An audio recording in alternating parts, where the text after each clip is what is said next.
الحمد لله رب العالمين وصلى الله وسلم على نبيه الأمين وعلى آله وصحبه أجمعين.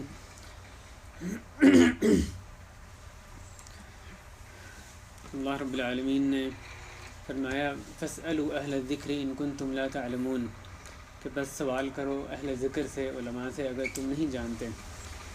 میرے محترم بھائیوں، پچھلے درس میں اللہ تعالیٰ کی توفیق سے ہم نے اس موضوع کی ابتدا کی تھی. اس میں فاسألوا اہل الذکر ان کنتم لا تعلمون، اللہ تعالیٰ کے اس فرمان کا بھی اس میں ذکر کیا گیا، اس کی اہمیت پہ مختصر بات ہوئی کہ یہ جو دین کا علم حاصل کرنا اور دین میں سمجھ حاصل کرنا، یہ ہم سب کی ایک لازمی ضرورت ہے. اور اللہ تعالیٰ نے اس کا جو ہمیں جس ایک طریقہ اختیار کرنے کا حکم دیا وہ یہ کہ ہم علماء سے سوال کریں. تو علماء کو پہچاننا، صحیح علماء کو پہچاننا اور پھر ان سے سوال کرنا، اپنے جو بھی مسائل جن سے روزمرہ کی چیزیں جن سے آدمی کو سابقہ پیش آتا رہتا ہے، یہ ہمارے سے مطلوب ہے. ایک اختیاری چیز نہیں ہے کہ ایک بندہ یا کچھ بندوں نے کام کر لیا باقیوں سے ختم ہو گیا، کیونکہ ہر بندہ اس کو نئی نئی چیزوں سے سابقہ لازماً پیش آنا ہے. تو عبادات میں، معاملات میں، سلوک میں، اخلاقیات میں بہت سی چیزیں اس کو ایسی، اگر اس کے ذہن میں یہ ہر وقت موجود ہے کہ اس نے شریعت کی پابندی کرنی ہے، حلال پہ عمل کرنا ہے، حرام کو چھوڑنا ہے، تو پھر ایسی بہت سی چیزیں اس کو ملیں گی جس میں کہ اس کو ضرورت محسوس ہونی چاہیے کہ یہاں پر اس کا کیا حکم ہے، اللہ تعالیٰ نے اس کے بارے میں کیا ہدایت دی ہے. تو وہ ہدایت جو حکم ہے وہ کہاں سے معلوم کیا جائے گا؟ علماء سے رجوع کر کے. علماء سے رجوع کرنا، خواہ براہ راست ہو یا ان کے جو ان کی کتابیں ہیں یا کیسٹیں ہیں اس کے ذریعے سے ہو، جیسے بھی، لیکن علماء سے رجوع کرنا یہ ایک مسلمان کی زندگی میں ایک لازمی چیز ہونی چاہیے.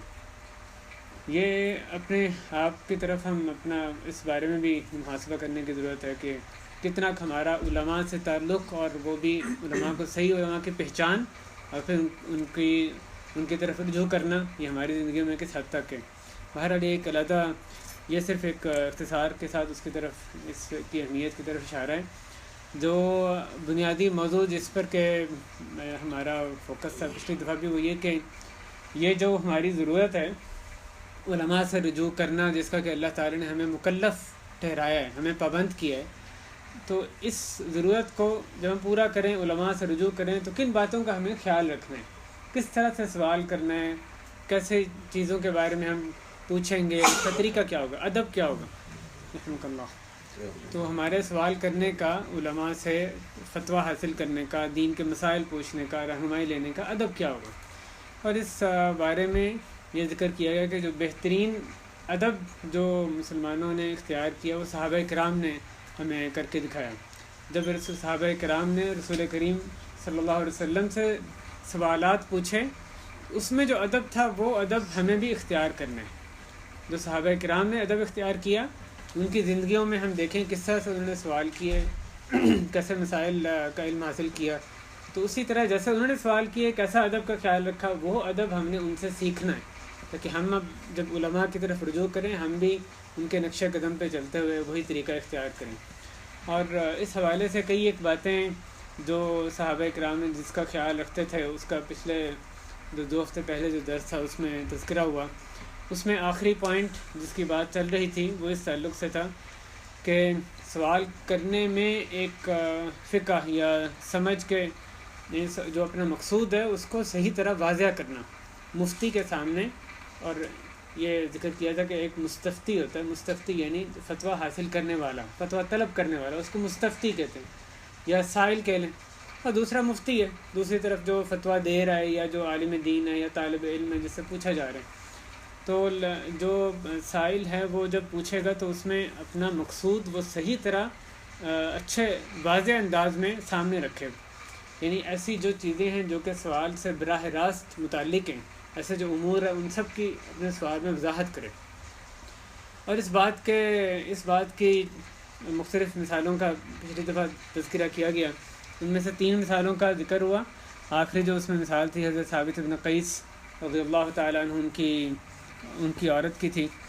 تو اس کی اگلی مثال جو چوتھی مثال ہے اسی نقطے کے تحت، وہ صحابہ کرام نے رسول کریم صلی اللہ علیہ وسلم سے یہ سوال کیا، یہ ابو داؤد ترمذی نسائی میں حدیث ہے کہ انہوں نے سوال کیا کہ یا رسول اللہ، ہم سمندر میں سوار ہوتے ہیں اور ہم اپنے ساتھ تھوڑا سا پانی لیتے ہیں، اگر ہم اس سے وضو کریں تو ہم خود پیاسے رہیں گے، تو کیا ہم سمندر کے پانی سے وضو کر سکتے ہیں؟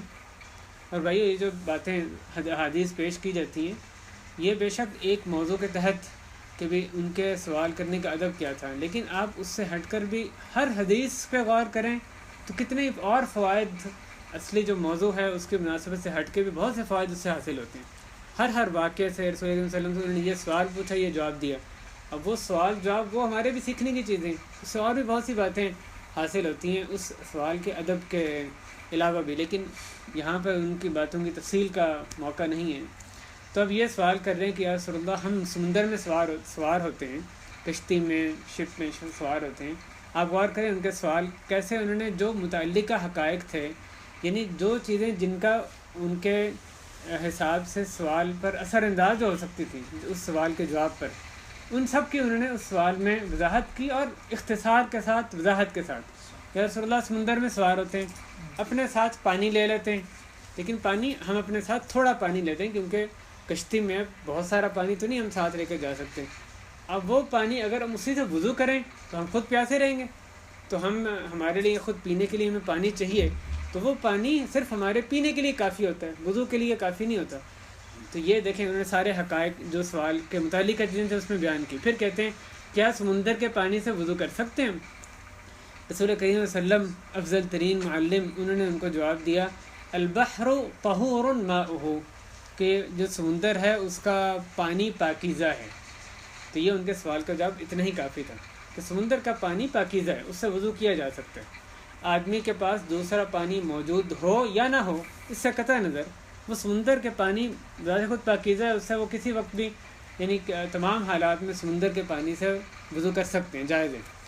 لیکن صلی اللہ علیہ وسلم نے ان کے جواب دیتے ہوئے صرف اسی پر نہیں اکتفا کیا، ایک اور چیز کا بھی جواب دے دیا جو کہ ان کو جس کی ضرورت پڑ سکتی تھی، جس کا انہوں نے سوال نہیں کیا تھا۔ اور یہ ایک اچھا جو عالم ہیں، اچھے مفتی ہیں، اس کی یہ خاصیت ہوتی ہے، وہ لوگوں کی ضروریات پہچانتا ہے۔ وہ ایک چیز کے بارے میں سوال کر رہے ہیں، وہ انہوں نے اس سے متعلقہ جو مفتی ہیں وہ دوسری چیز کا بھی ساتھ بتا رہے ہیں جن کا ان کو غالباً ضرورت ہے لیکن سوال نہیں کیا۔ رسول اللہ علیہ وسلم کہتے ہیں البحر طہور ماؤہ الحل میتۃ، کہ جو سمندر کا پانی پاکیزہ، او کما قال، کہ سمندر کا پانی پاکیزہ ہے اور اس کا جو میتہ ہے، مردار، وہ حلال ہے۔ یعنی جہاں تم پانی پینے کے لیے اس وضو کو، یہ پینے کے لیے سوال کر رہے ہو کہ اس پانی کو پینے کے لیے کافی، صرف پینے کے لیے ہی کافی ہوتا ہے، وضو کر سکتے ہیں۔ اب سمندر میں اس حکم کی بھی ضرورت پڑتی ہے کہ جو سمندر سے اگر شکار کیا، سمندر کا جو مردار ہے وہ جائز ہے کہ نہیں، تو خود سے صلی اللہ علیہ وسلم نے ان کو اس کا جواب دیا کہ اس کا جو پانی پاکیزہ، ساتھ دوسری اضافی بات جو تم نے نہیں پوچھی اس سے متعلقہ بات یہ بھی ہے کہ اس کا جو میتہ ہے، مردار ہے، وہ حلال ہے۔ اور ہمارے زمانے میں بھائیو سوالات میں دیکھیں نا تو یہ ایک بیماری نظر آتی ہے کہ جو پوچھنے والا ہے بسا اوقات کئی اہم معلومات جس کا اس فتوے سے، اس مسئلے سے براہ راست تعلق ہوتا ہے، وہ حذف کر دیتے ہیں، اس کا ذکر نہیں کرتے، اور دوسری طرف کئی چیزیں جو کہ بالکل بے معنی ہوتی ہیں، یعنی اس فتوے سے تعلق نہیں رکھتی، ان کا وہ ذکر کرتے رہتے ہیں۔ اب مثلا خاتون سے شادی کی، اس کی سلیکشن کیسے کی، کیسے پہلے حالات تھے سارے، اور پھر وہ کہ جب طلاق کی اس نے قسم کھا لی، یعنی ایک سٹوری بیان کرنے کے بعد جو اصلی مسئلہ ہے وہ اس کا ایک چھوٹا سا مسئلہ ہوگا جو مفتی کا بھی ٹائم ضائع کر رہا ہے، اپنا بھی ٹائم ضائع کر رہا ہے۔ یہ کئی مرتبہ ہوتا ہے، اس کو کہنا پڑتا ہے بندے کو اصلی بات بتاؤ، تم کرنا کیا ہے، ان سارے حالات کو، اس قصے گوئی کو ہم کیا کریں گے۔ اور یعنی کئی باتیں ان کو حذف بھی کر دیا جاتا ہے۔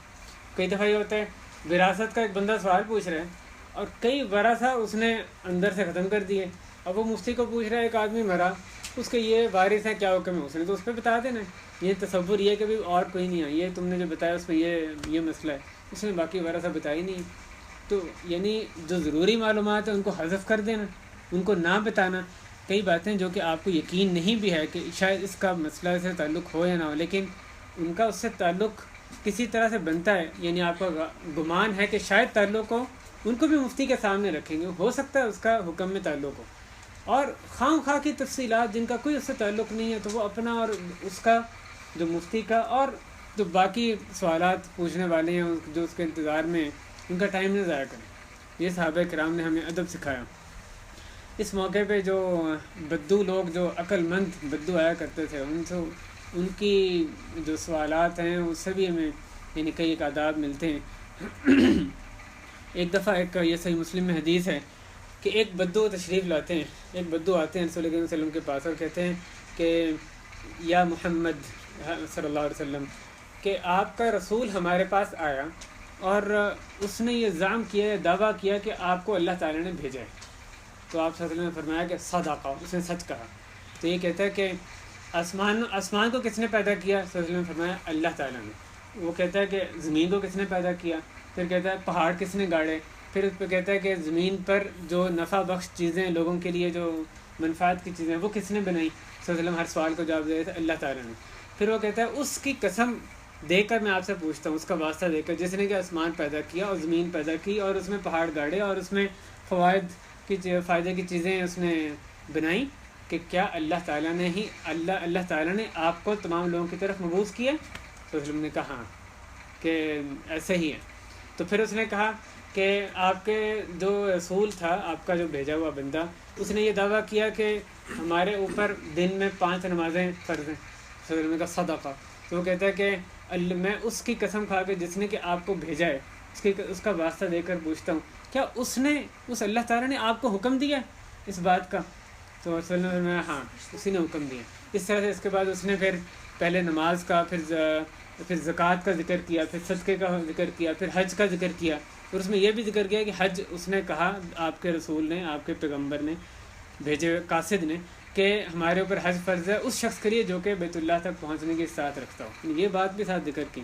تو پھر باقی اسی طرح پورا سوال کیا اور پھر صلی اللہ علیہ وسلم نے جواب دیا ہاں۔ یہ صحیح مسلم میں حدیث ہے۔ امام نووی اس پہ یعنی تعلیق کرتے ہیں، اس پہ کمنٹس کرتے ہیں کہ یہ اس بندے کی جو یعنی عقل مندی تھی، اس کی دانش مندی، اس پر یہ چیز دلالت کرتی ہے۔ کتنے اچھے طریقے سے سیاق و سباق، یہ ایک پہلی دفعہ بندہ ملاقات کر رہے ہیں، اس کی طرف سے رسول اللہ علیہ وسلم کی طرف سے بھیجا ہوا ایک بندہ پہنچا، اس کو اللہ اسلام کی بنیادی تعلیمات سکھائیں، وہ آ کے یقین دہانی کر رہا ہے کہ واقعی یہی بات ہے، صحیح ہے جو میں نے اس سے سنا ہے۔ وہ خود سے یعنی توثیق کرنے کی کوشش کر رہا ہے۔ کس طرح اچھے طریقے سے اس نے پورے نظم و ضبط کے ساتھ اس کا وہ سوال کیا۔ تو یہ جو سوال تھا، اس میں بھائیو سوال کرنے کے ادب کے علاوہ ایک اہم بات اس حدیث سے بھی نکلتی ہے کہ رسول صلی اللہ علیہ وسلم جن دعات کو بھیجتے تھے، جن داعیان کو بھیجتے تھے، وہ کتنی وضاحت کے ساتھ دین آگے یعنی پہنچاتے تھے۔ اس بدو کو اس میں کوئی اشکال نہیں ہو، کہتا اس نے یہ بتایا، دوسرا یہ بتایا، 5 نمازیں فرض کی، زکوٰۃ فرض کی، پھر اس نے روزہ مہینے میں 1 مہینے کا روزہ فرض کیے، اللہ تعالیٰ نے، آپ کے رسول نے یہ بتایا، یہ بتایا، بڑی وضاحت کے ساتھ۔ اس کا مطلب کہ رسول کے بھیجے ہوئے لوگ دین آگے لوگوں تک دین پہنچاتے تھے بغیر کوئی لگی لپٹی کے اور واضح انداز میں۔ ایک عام آدمی بدو کو بھی پوری طرح وہ سمجھ آتا تھا۔ الغرض کہ یہ اس میں بھی ایک اور یعنی ادب کی ہمیں واضح جھلک نظر آتی ہے۔ ایک مرتبہ رسول اللہ علیہ وسلم کے پاس رسول اللہ سے لوگ دریافت کرتے ہیں، اچھے طریقے سے سوال کرنا ہے، اس کی ایک اور مثال دیکھیں۔ وہ کہتے ہیں انتوضأ من بئر بضاعہ، کیا ہم بئر بضاعہ سے وضو کر لیا کریں؟ بئر بضاعہ ایک بئر تھا، ایک کنواں تھا جس کا نام تھا بضاعہ۔ تو صلی اللہ علیہ وسلم پوچھتے ہیں کہ کیا ہم بضاعہ کے جو کنواں ہے اس میں جو پانی ہے اس سے وضو کر لیا کریں؟ اور ساتھ انہوں نے پھر یہاں کافی نہیں، یعنی آپ صرف یہ پوچھ رہے ہو کہ کنویں سے وضو کر لیں کہ نہیں، اتنا نہیں، اکثر میں سوال کا مقصد جو ضروری حقائق ہیں سوال سے متعلق ہے وہ بھی بیان کرنی ہے۔ آگے وہ صحابی کہہ رہے ہیں کہ یہ وہ کنواں ہے جس میں کہ ماہواری کی جو خواتین ہیں وہ اپنے یعنی گندا کپڑا اس میں پھینکتی ہیں، اور اس میں کتوں کی بھی جو مرے ہوئے کتے بھی اس میں پھینک دیے جاتے ہیں اور گندگی بھی پھینکی جاتی ہے۔ یہ 7 چیزوں کا ذکر کرتے ہیں کہ یہ ایسا کنواں ہے، اس سے پھر ہم وضو کر لیا کریں۔ تو رسول اللہ علیہ وسلم نے فرمایا کہ ان الماء طہور لا ينجسه شيء، کہ پانی پاکیزہ ہے، پانی پاک ہے، اس کو کوئی چیز نجس نہیں کرتی۔ وہ ایسا کنواں تھا جس سے اندر سے خوب پانی نکلا کرتا تھا، یعنی اس میں تیزی کے ساتھ جاری رہنے والا وہ کنواں تھا۔ تو اگر اس میں نجاست پھینکی بھی جائے تو اس نجاست کے اثر اس میں باقی نہیں رہتا تھا، اس کا جو جاری رہنے والا پانی ہے اس کی وجہ سے وہ پھر بھی پاکیزہ ہی رہتا تھا. تو جہاں پہ تیز پانی ہے جاری رہنے والا یا کثیر مقدار میں، اور اس میں نجاست پھینکی بھی گئی، تو اس سے وہ پانی ناپاک نہیں ہوتا. تو یہ صحابی نے جب پوچھا، ساتھ وہ حقائق بیان کیے، صلی اللہ علیہ وسلم نے ان کو بتایا کہ ہاں اس میں جو پانی جو ہے اس کو کوئی چیز نجس نہیں کرتی. مراد جیسے دیگر حدیث کو جمع کرنے سے پتہ چلتا ہے کہ مراد یہ کہ پانی جب اتنا کثیر ہو یا اس طرح فوارے کی صورت میں یا جاری رہنے والا جو پانی ہوتا ہے. اسی طرح ایک دفعہ سے ابو ہریرہ رضی اللہ عنہ نے صلی اللہ علیہ وسلم دریافت کیا کہ یا رسول اللہ، میں ایک جوان ہوں، میں ایک جوان آدمی ہوں، اور میرے پاس پیسے نہیں ہیں، شادی کرنے کی استطاعت نہیں ہے، کیا میں خصی کر لوں؟ صلی اللہ علیہ وسلم انہوں نے اس کی اجازت مانگی. تو صلی اللہ علیہ وسلم نے ان کو بڑے اچھے انداز میں اس سے منع کیا. تو یعنی اختصار کے ساتھ اس کو بیان کرتا ہوں. تو صلی اللہ علیہ وسلم حضرت ابو ہریرہ کا جو پوچھنا، اس میں اپنے پورے حالات اس میں بیان کرنا، وہ بھی انہوں نے ہمیں ایک ادب سکھایا. اچھا، ایک بات اس میں یہ کہ کیا صحابہ کرام کبھی یہ کرتے تھے کہ مسائل فرض کر کے مسائل اس کو دریافت کریں؟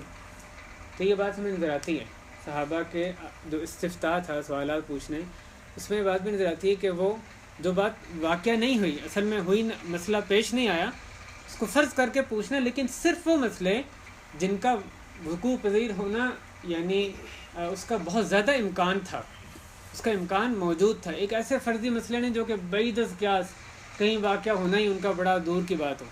ایسا مسئلہ، فرضی مسئلہ، لیکن ایسا فرضی مسئلہ جو کہ واقعہ ہو سکتا ہے، عام زندگی کے سے تعلق رکھتا ہے. جیسا کہ حضرت المقداد بن اسود رضی اللہ تعالیٰ عنہ، بخاری مسلم حدیث ہے، وہ پوچھتے ہیں یا رسول اللہ، میں ایک کافر سے آمنا سامنا ہوتا ہے، مقابلہ ہوتا ہے، ہم دونوں کی آپس میں جنگ ہوتی ہے، تلوار کے ساتھ جنگ ہوتی ہے. وہ میرا ایک بازو کاٹ دیتا ہے، ایک ہاتھ کاٹ دیتا ہے، اور پھر وہ ایک درخت سے پناہ لے لیتا ہے. اور جیسے مسلم کی ایک روایت میں کہ جب میں جھکتا ہوں اس کو قتل کرنے کے لیے، تو وہ کہتا ہے لا الہ الا اللہ، یا کہتا ہے اسلمت للہ، کہ میں تو مسلمان ہو گیا. تو کیا میں اس کو قتل کر دوں؟ وہ یہ مسئلہ ہوا نہیں، وہ خود سے ایک مسئلہ دریافت کر رہے ہیں کہ اگر ایسا ہو یا رسول اللہ بتائیے کیا میں اس کو قتل کر دوں پھر بھی؟ تو صلی اللہ علیہ وسلم نے کہا لا تقتلہ، اس کو تم نے قتل نہیں کرنا. تو انہوں نے پھر پوچھا یا رسول اللہ انہ قطع احدی یدی، کہ اس نے میرے دونوں ہاتھوں میں سے ایک ہاتھ اس نے کاٹ دیا، اور اس نے تو تب کہا جب کہ وہ قتل ہونے والا تھا، اس وقت اس نے کلمہ پڑھ لیا. تو صلی اللہ علیہ وسلم نے کہا تم نے اس کو قتل نہیں کرنا، اگر تم نے اس کو قتل کیا تو وہ اس منزلت پہ جو کہ تمہارے اس کو قتل کرنے سے پہلے تھا، اور تم اس منزلت پہ ہو جو کہ تمہیں اس کے کلمہ پڑھنے سے پہلے کی منزلت تھی. مراد یہ کہ جب اگر تم نے اس کو قتل کر دیا، اب اس نے کلمہ پڑھ لیا، مسلمان ہو گیا، اب اس کا جو جان ہے وہ معصوم ہو گئی، اس کو قتل کرنا جائز نہیں رہا. اس نے جب کلمہ پڑھ لیا تو اس کی جان اسی طرح محفوظ ہو گئی جیسا کہ تمہاری اس کو قتل کرنے سے پہلے جان محفوظ ہے. یعنی جو بندہ ایک معصوم ہے، اس نے گناہ نہیں کیا جس کی وجہ سے قتل کا جو موجب ہو، اس کی جان معصوم ہے. تو تم نے اس کو اگر قتل کیا تو قتل کرنے اس کی اب جو کلمہ پڑھنے کے بعد جو حیثیت ہے وہی ہے جو کہ تمہاری حیثیت ہے، جو کہ پہلے تمہاری حیثیت تھی، اور تمہاری اس کو قتل کرنے کے بعد وہ حیثیت ہو جائے گی جو کہ اس کے کلمہ پڑھنے سے پہلے کی. اس کی جان محفوظ نہیں تھی، اگر تم نے اس کو قتل کر دیا، اس قتل کے بدلے میں قصاص کی وجہ سے تمہاری جو جان ہے وہ رائگاں جائے گی.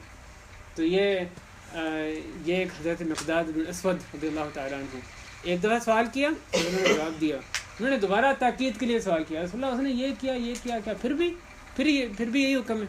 ان کا پھر بھی یہی حکم ہے. پھر بڑی وضاحت کے ساتھ انہوں نے ان کو اس کا جواب دیتے ہیں. بعض ایسی چیزیں ہوتی ہیں جو کہ جن سے یعنی شرم کی چیزیں ہوتی ہیں، ان کی صراحت نہیں کی جاتی.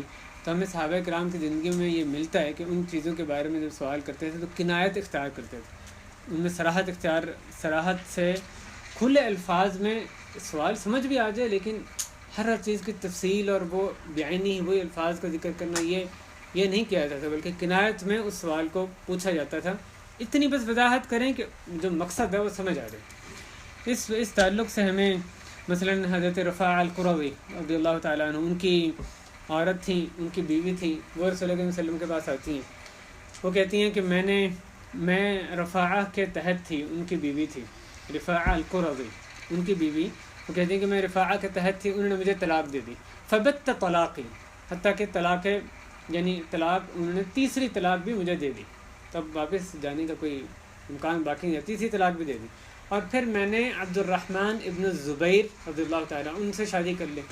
اور پھر وہ آگے بیان کرتی ہیں کہ یا رسول اللہ، ان کے پاس جو ہے وہ کنایتاً بیان کرتی ہیں کہ وہ یعنی کہ میرے سے تعلق قائم رکھنے کی ان میں اہلیت نہیں ہے، صحیح طرح کی اہلیت نہیں، تو اور وہ ساتھ ایک اشارے سے اس کو بیان کرتی ہیں۔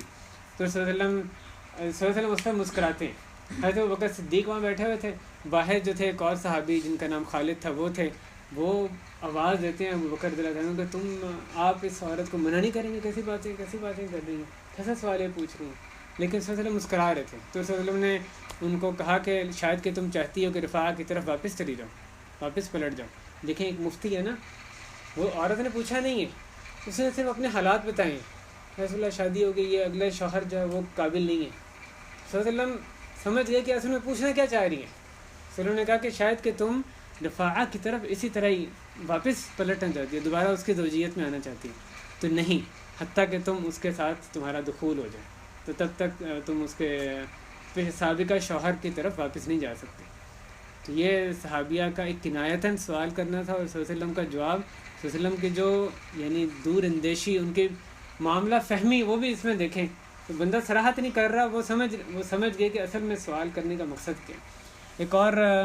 ایک اور صحابیہ صفوان بن معطل رضی اللہ تعالیٰ عنہ، ان کی بیوی، وہ آتی ہیں، کہتی ہیں یا رسول اللہ، میں نماز پڑھتی ہوں تو یہ مجھے مارتے ہیں، اور میں روزہ رکھتی ہوں تو یہ میرا توڑوا دیتے ہیں روزہ، میرے شوہر جو ہیں، اور یہ نماز نہیں پڑھتے فجر کی حتیٰ کہ سورج نکل آتا ہے، سورج نکلنے کے بعد نماز پڑھتے ہیں۔ 3 باتوں کی انہوں نے اپنے شوہر کی شکایت لگائی۔ تو حضرت صفوان پاس ہی بیٹھے تھے، وہیں موجود تھے، صلی اللہ علیہ وسلم نے ان سے پوچھا کہ یہ کیا شکایت کر رہی ہیں، آپ کی زوجہ نے کیا شکایت کر رہی ہیں؟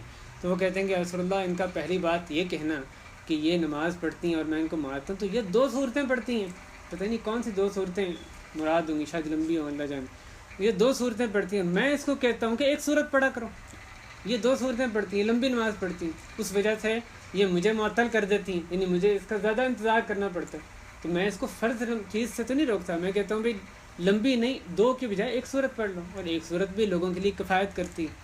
اور جہاں تک ان کا یہ کہنا کہ یہ میں روزہ رکھتی ہوں تو یہ میرا روزہ توڑوا دیتے ہیں، تو یہ روزہ رکھتی ہے اور رکھتی چلی جاتی ہے، اور میں یا رسول اللہ جوان آدمی ہوں، مجھے اس کی ضرورت ہوتی ہے، تو میرے سے صبر نہیں ہوتا۔ یہ اور پھر صلی اللہ علیہ وسلم نے اس موقع پہ فرمایا کہ کہ کسی عورت کے لیے جائز نہیں ہے کوئی روزہ رکھے سوائے اپنے شوہر کی اجازت سے۔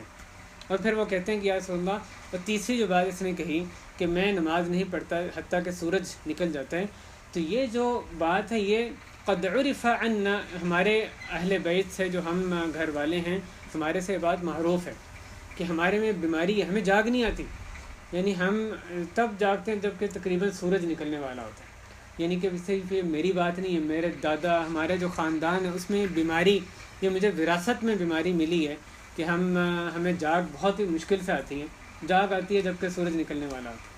تو رسول اللہ علیہ وسلم نے کہا کہ پھر جب تم اٹھو بیدار ہو تو نماز پڑھ لیا کرو۔ سر ان کو ہدایت کی کہ اگر تم کوشش کرتے ہو، نیت پوری ہے، نماز ٹائم پہ پڑھنی ہے، تدبیر اختیار کی، وہ کہتے ہیں بیماری ہے، نہیں میں اٹھا جاتا، کوشش کرتا ہوں نہیں جاگ آتی، یہ ایک وراثت میں مجھے بیماری ملی ہے۔ تو رسول اللہ علیہ وسلم نے کہا کہ پھر جب تم اٹھو، جیسے ہی اٹھو نماز پڑھ لیا کرو، یعنی پھر اس چیز پر تمہارا مواخذہ نہیں ہے۔ یہ صفوان بن معطل جو تھے، ان میں یہ جو بیماری تھی، یہ ایک دیکھیں قائد اعلیٰ صلی اللہ علیہ وسلم، ان کی ایک یہ خاصیت تھی، جو لوگوں میں نقص ہوتا تھا بیماری، اس کو بھی کام میں لاتے تھے دین کی خدمت کے لیے۔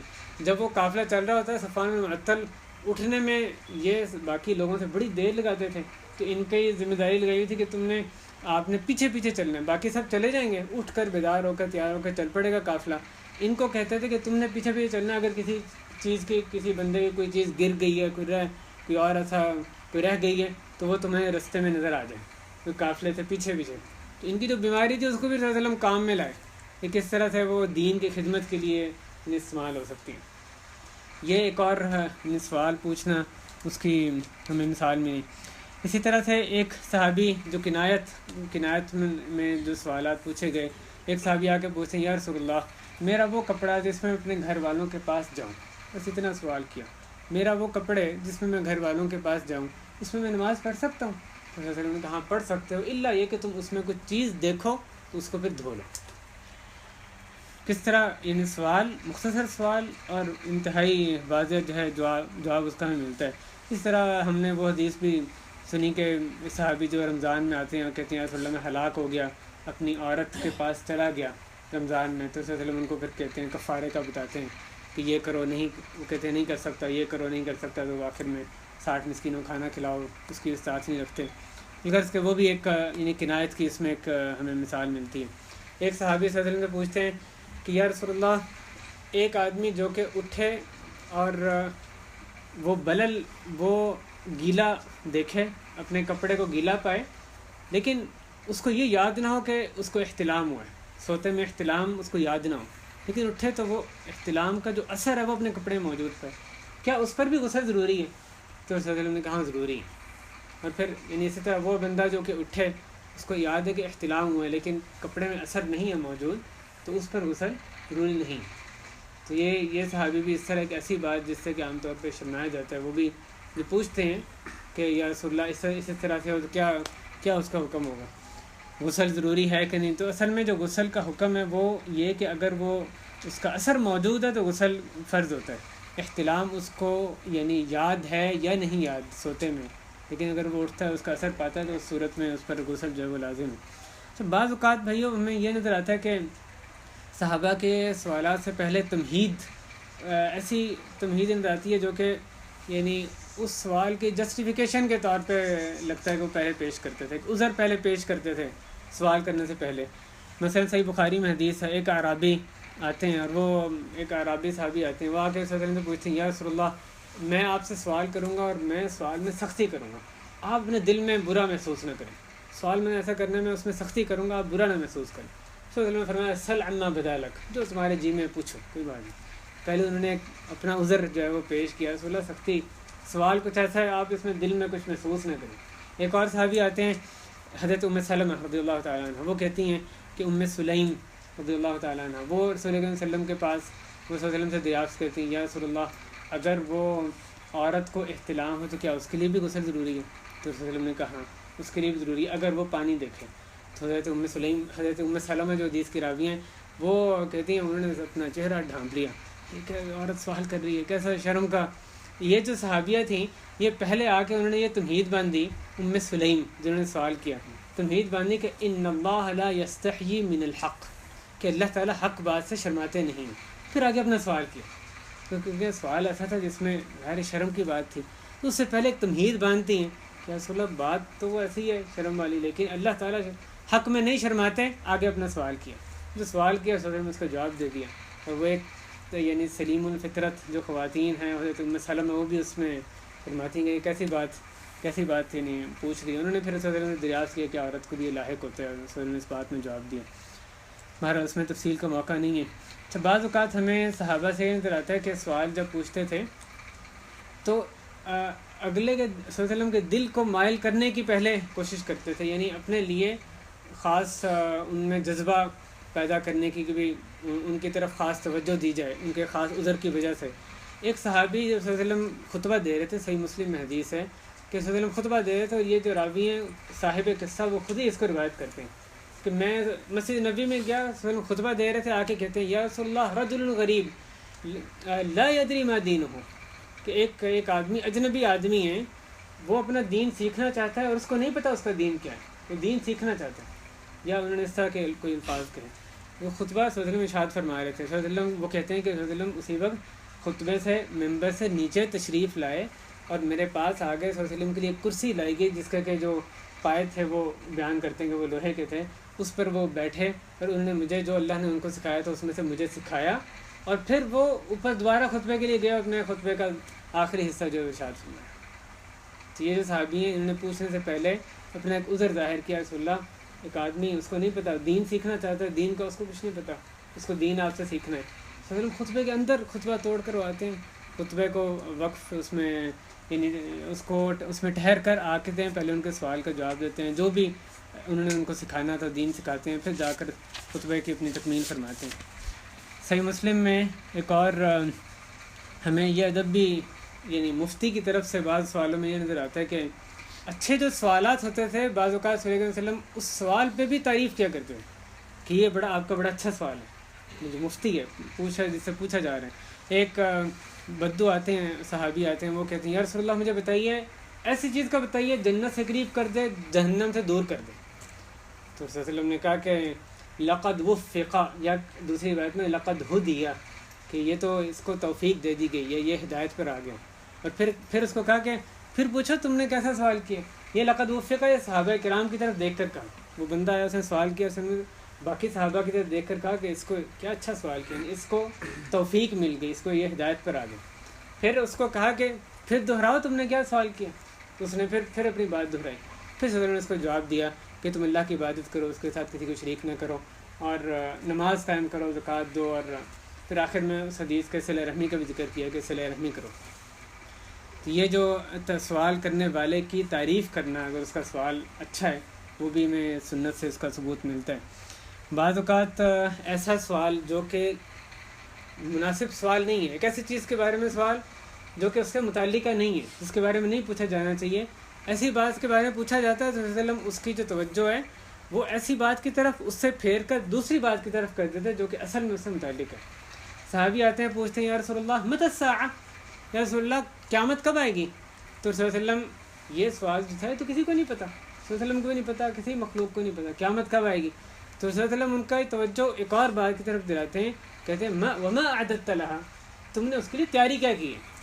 یہ چھوڑو قیامت کب آئے گی، یہ متعلقہ سوال نہیں ہے، یہ پوچھنے کا سوال ہی ہے. تم سوال کے جواب میں ایک اور سوال پوچھا کہ اصل میں غور فکر کرنے کی بات ہے کہ تم نے اس کی تیاری کیا کی. تو ایک جو سوال ہے اس کو پھیر کر دوسرے سوال کی طرف صلی اللہ علیہ وسلم لے گئے. اور بعض لوگ جو ہیں وہ ایسے یعنی شدت اختیار کرتے ہیں، خام خواہ تکلف اختیار کرتے ہیں سوالات کرنے میں، کہ اس میں یعنی لا یعنی چیزیں، جو کہ نا لا حاصل چیزیں، بس سوال پوچھنے کے لیے سوال کر رہے ہیں، فائدہ حاصل کرنے کے لیے نہیں. آپ کے بارے میں آپ کے پاس بیٹھے ہیں ایک ایسے بندے کے پاس جس سے ان کو کوئی خیال ہے کہ اسے دین کے مسائل پوچھے جاتے ہیں، تو اب اس نے اس لیے نہیں کہ اس سے کوئی فائدہ حاصل کرنا ہے، بس وقت گزارنا ہے. وہ بندہ دین کا کچھ علم رکھتا ہے اس کے خیال میں، تو اس نے کچھ پوچھنا، کسی طرح کے سوال کرے، اس سے پہلے کہ جواب دے دوسرا سوال آ جائے، تیسرا سوال آ جائے. یہ جو یعنی اپنا بھی دوسرے کے بھی وقت وہ ضائع کرتے ہیں. سوال وہ کرے ما اعددت لها، تم نے اس کے لیے تیاری کیا کی، جو اصل میں با مقصد جو متعلقہ چیز ہے اس کے بارے میں صرف سوال کیا جائے. صحابہ کرام رسول اللہ علیہ وسلم کے یہ جو بات ہے کہ غیر متعلقہ سوال، یہ بھی ہمیں اسلاف ہے سلف صالحین سے بھی اس کی کئی مثالیں نظر آتی ہیں. ان سے ویسے سوال کیا جاتا، وہ امام احمد سے کسی نے سوال کیا، ایک سوال کیا فلاں چیز کے پھول کے پانی سے وضو کرنے کا کیا حکم ہے. امام احمد نے کہا میں اس کو ناپسندیدہ سمجھتا ہوں. تو فلاں چیز کو اس سے وضو کرنے کا کیا حکم ہے، اس کو ناپسندیدہ سمجھتا ہوں. کر کے جب وہ آدمی جانے لگا، امام احمد نے اس کو پکڑ لیا، بیٹھو ادھر، یہ بتاؤ مسجد میں داخل ہونے کی دعا کیا ہوتی ہے. مجھے نہیں پتہ. نکلنے کی دعا کیا ہوتی ہے، مجھے نہیں پتہ. انہوں نے کہا جاؤ یہ سیکھو، یہ چیزیں سیکھنے کی. یہ جو تم پوچھ رہے ہو کس نے وہ پانی سے، پھول کے پانی سے اس نے وضو کرنا ہے، یہ کہاں سے مسئلہ، کس کا یعنی کس کو مسئلہ پیش آنا. ایسی چیزوں کے بارے میں تکلف تم اختیار کر رہے ہو. مسجد جانے کی دعا کیا ہے، نکلنے کی دعا کیا، یہ تمہیں پتہ نہیں. یہ چیزیں سیکھو، اصل میں دین میں سیکھنے کی چیزیں. تو یہ ہمیں کئی ایک سلف صالحین سے یعنی ملتا ہے، ائمہ سے ملتا ہے کہ لوگوں کی توجہ صحیح چیز کی طرف مبذول کرواتے تھے، توجہ کرواتے تھے ان کی. صلی اللہ علیہ وسلم کے جو احوال تھے، کبھی صلی اللہ علیہ وسلم خوش ہیں، کبھی غمی میں ہیں، اس طرح اس کا بھی سوال کرنا، اس کے بارے میں سوال کرنا بھی صحابہ سے ثابت ہے. صرف یہ نہیں کہ آپ کو ایک مسئلہ پیش آ گیا جو آپ کا، جس سے آپ کا تعلق ہے، یا ایک جو مفتی ہے، عالم دین ہے، طالب علم ہے، اس کے جو حالت آپ کو نظر آ رہی ہے، اس کے چہرے کے اثرات جو نظر آ رہے ہیں، اس کے تعلق سے اس سے سوال کیا جانا. مثلاً صحیح مسلم میں واقعہ طویل غزوہ بدر کا، جب قیدیوں کا معاملہ پیش آیا ان کو کیا کرنا چاہیے، ان کو قتل کر دیا جائے یا ان کو فدیہ لیا جائے. حضرت عمر رضی اللہ تعالیٰ عنہ انہوں نے ان کو تجویز دی کہ ان لوگوں کو قتل کر دیا جائے. حضرت عمر خود ہی اس کو روایت کرتے ہیں کہ میں صلی اللہ علیہ وسلم کے پاس پھر بعد میں گیا تو دیکھا کہ رسول کریم صلی اللہ علیہ وسلم ان کے صاحب حضرت ابوبکر صدیق رضی اللہ عنہ بیٹھے رو رہے ہیں. تو میں نے کہا کہ یا رسول اللہ کس چیز نے آپ کو اور آپ کے ساتھی کو رلا دیا، مجھے بتائیے. اگر وہ چیز اس میں مجھے بھی رونا آئے تو میں بھی روں گا، نہیں تو میں رونے کی شکل ہی بناؤں گا. کیسی چیز اس میں آپ رو رہے ہیں. تو وہ صلی اللہ علیہ وسلم رو رہے تھے. سے لا تعلق نہیں، وہ انہوں نے پوچھا، اس کا سبب پوچھا ہے، تو صلی اللہ علیہ وسلم نے پھر ان کو اس کی خبر دی کہ اللہ تعالیٰ نے جو حکم نازل کیا کہ اصل میں ان کو قتل کرنا اللہ تعالیٰ کی منشا، اللہ تعالیٰ کو مطلوب تھا. جو کہ حضرت عمر رضی اللہ تعالیٰ عنہ کی جو رائے تھی وہ اللہ تعالیٰ کی یعنی اللہ تعالیٰ وہ چاہتے تھے، لیکن پھر رسول اللہ صلی اللہ علیہ وسلم نے جو فیصلہ اس میں جو فرما دیا تھا. اسی طرح حضرت عائشہ رضی اللہ تعالیٰ عنہ، یہ ایک طویل قصہ ہے، اس کا میں نے صرف اس میں سے ایک چھوٹا سا حصہ آپ کے سامنے پیش کیا.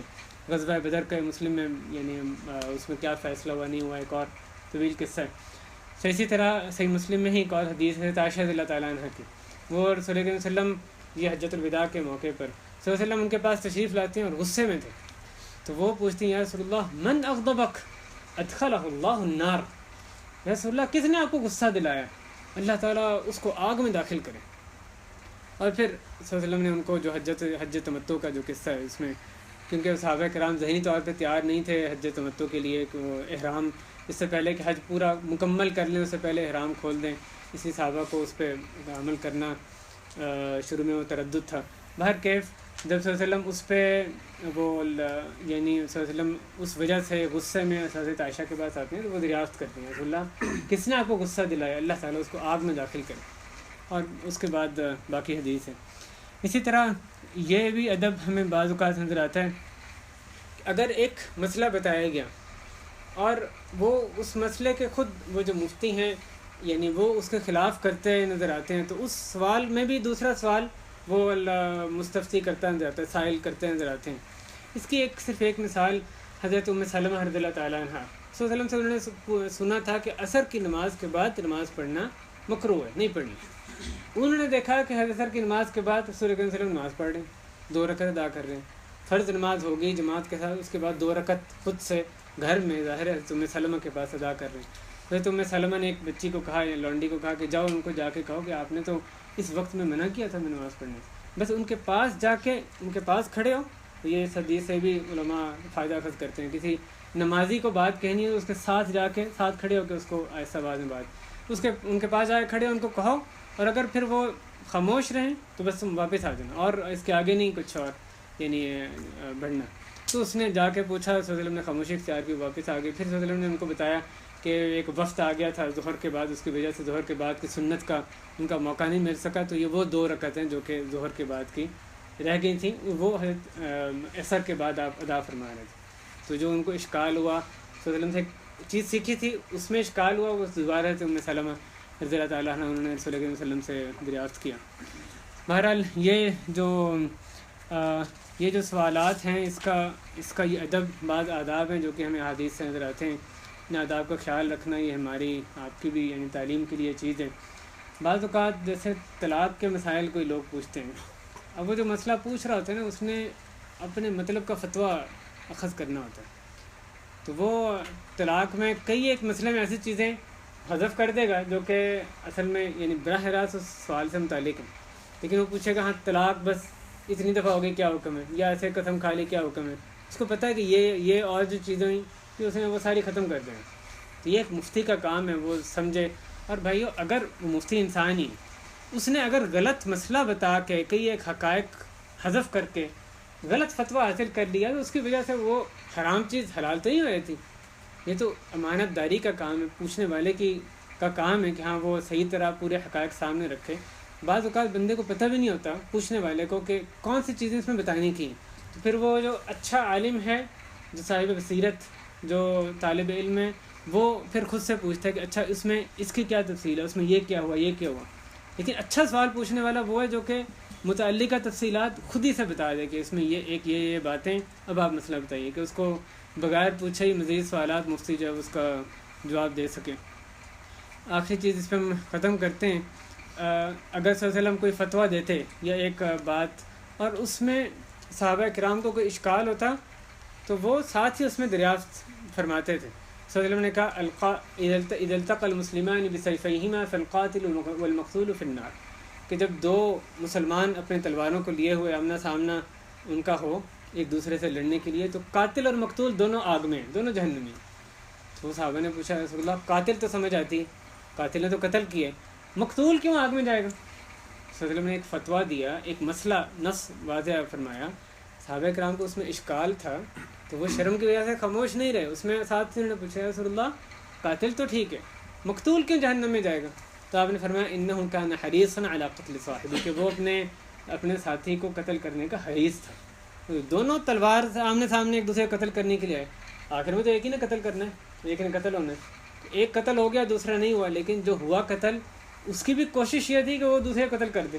کوشش تو وہ بھی کر رہا تھا قتل کرنے کی, اس لیے اپنی غلط کوشش کی وجہ سے کرنے والا ہونے والا دونوں آگ میں جائیں گے. یہ بھی ایک اور یعنی جب بتایا گیا اس میں ایک اشکال آیا صحابہ کرام کو, اس کا انہوں نے ساتھ ہی اس کی وضاحت کی. بعض صحابہ کرام کی اسپیشلائزیشنز ہوا کرتی تھی, خاص تخصص ہوتا تھا سوال, یعنی خاص لائن میں وہ بہت زیادہ سوال کرتے تھے.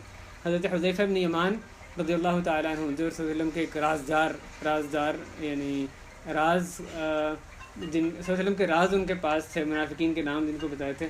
حضرت حذیفہ شر کے بارے میں, فتنوں کے بارے میں بہت سوال کرتے تھے. ان کے ذریعے ہمیں بہت زیادہ ہدایات ایسی ملیں جو کہ اور کسی صحابی سے نہیں ملی اس باب میں, فتنے شر کے تعلق سے. تو حذیفہ بن یمان کہتے ہیں کہ میں اللہ صلی اللہ علیہ وسلم نے شر کے بارے میں پوچھا تو لوگ خیر کے بارے میں پوچھتے تھے. میں شر کے بارے میں اس لیے پوچھتا تھا کہ کہیں میں خود اس شر کا کام میں نہ کر ڈالوں, تو اس لیے میں شر کے بارے میں پوچھتا تھا. تو بعض صحابہ تھے ان کے خاص موضوع, ان کا ایک یعنی اس کے بارے میں تخصص تھا, اسپیشلائزیشن, اس میں زیادہ سوال کیا کرتے, اس کے ذریعے سے آگے لوگوں کو فائدہ بھی ہوا. بہرحال یہ بھائیو بعض آداب تھے, اور اس میں بہت سی اور بھی باتیں ہو سکتی ہیں. الغرض کہ یہ جو سوال پوچھنا, علماء کی طرف رجوع کرنا, یہ اس بات کا تہیہ کرنا ہے کہ یہ ہم نے اپنی زندگیوں کا حصہ بنانا ہے. ان آداب کا خیال تو تبھی آپ رکھیں گے نا کہ سوال پوچھیں گے, تو پھر آپ کو اس کی ضرورت پڑے گی کہ اس کا ادب کیا ہے سوال پوچھنے کا. تو یہ جو مسئلہ ہے, یہ جو بات ہے کہ سوال پوچھا جائے, علماء سے رجوع کریں, اس میں اپنا سب سے پہلے محاسبہ کرنے کی ضرورت ہے. کتنی مرتبہ ہوتا ہے کہ ہمیں ایک اشکال آئے, ایک چیز کا مسئلہ نہیں پتہ, علماء کی طرف رجوع کریں. فاسألوا اہل الذکر ان کنتم لا تعلمون. اللہ تعالیٰ نے اس بات کا ہمیں پابند کیا, اہل ذکر سے پوچھو تمہیں نہیں پتہ. تو ایک عالم ہے اور دوسرا عالم نہیں ہے. جو بھی عالم نہیں ہے, عام آدمی, اس کو وہ اس بات کا مکلف ہے کہ دین اپنا حاصل کرے, اس عالم کی طرف رجوع کر کے.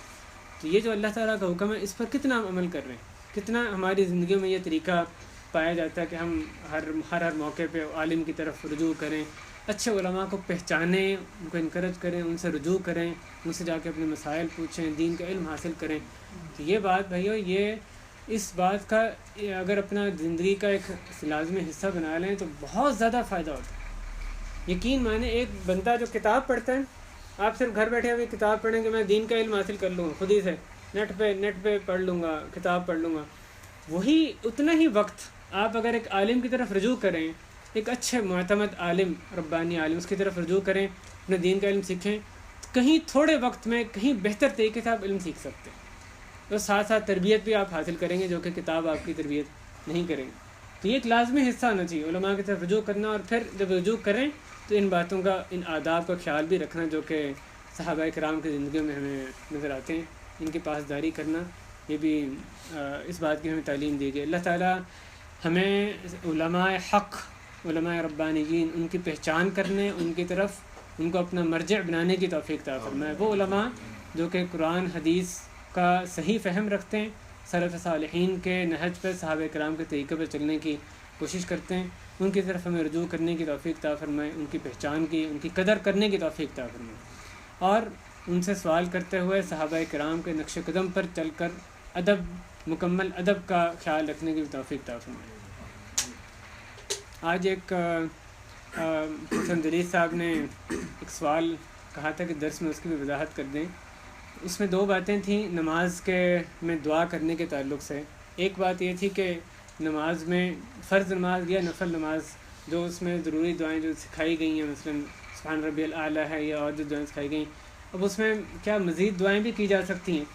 تو یہ بات تو بھائیو سجدے کے بارے میں رسول اللہ صلی اللہ علیہ وسلم فرماتے ہیں کہ جہاں تک رکوع ہے تو اس میں رب کی تعظیم کرو, اور جہاں تک سجدہ کرنا ہے تو اس میں دعا کرو. فَقَمِنٌ أَن يُسْتَجَابَ لَكُمْ, کیونکہ بہت زیادہ اس بات کا امکان ہے کہ تمہاری دعا قبول کی جائے گی. تو سجدے میں تو جو آپ دعا جتنی مانگیں اچھا ہے, اور اللہ تعالیٰ کے سب سے زیادہ قریب بندہ سجدے میں ہی ہوتا ہے, ایک سجدے میں, اور دوسرا جو یعنی سلام سے پہلے کا جو وقت ہے, سجدے میں خوب دعائیں کرنے کے لیے کہا گیا. سلام سے پہلے بھی سلام نے کہا ہے کہ فَلْيَتَخَيَّرْ مِنَ الدُّعَاءِ مَا شَاءَ، کہ وہ اچھی دعاؤں میں سے انتخاب کرے جو وہ چاہے۔ تو ان دونوں اوقات میں جو دعا بندہ چاہے وہ کثرت سے مانگے، یہ خوب قبولیت کے اوقات ہیں۔ اور دوسرا سوال یہ تھا کہ کیا عربی زبان کے علاوہ بھی اپنی اردو زبان یا دوسری زبانوں میں بھی دعا کی جا سکتی ہے؟ تو اس میں پہلی بات تو یہ کہ اگر تو نماز کے علاوہ ہے پھر تو کوئی اشکال نہیں ہے، پھر تو آپ اپنی زبان میں کر سکتے ہیں، جو جیسے مرضی آپ دعا کریں۔ اگر نماز کے اندر نماز دعا کرنے کی بات ہے تو اس میں علماء کی دونوں رائے پائی جاتی ہیں، بعض نے اس کی اجازت دی، بعض نے نہیں دی۔ شیخ مسجد نے اسلام سوال و جواب میں جو علماء کے اقوال پیش کر کے جس کو ترجیح دی ہے وہ یہ کہ جس بندے کی زبان عربی نہیں ہے، یعنی عربی زبان میں دعا مانگنا اس کی اپنی زبان وہ نہیں ہے، وہ نہیں جانتا، تو اس کے لیے مشکل ہے۔ تو جس کی زبان عربی نہیں ہے اور اس کے لیے خاص طور پہ اگر عربی سیکھنا مشکل ہے تو یا جب تک وہ نہیں سیکھے گا بھی تو اس کو یعنی ایک دن اور ایک رات میں تو نہیں آ جانی، تو ایسا جو بندہ ہے وہ دوسری زبان میں بھی نماز میں دعا کر سکتا ہے۔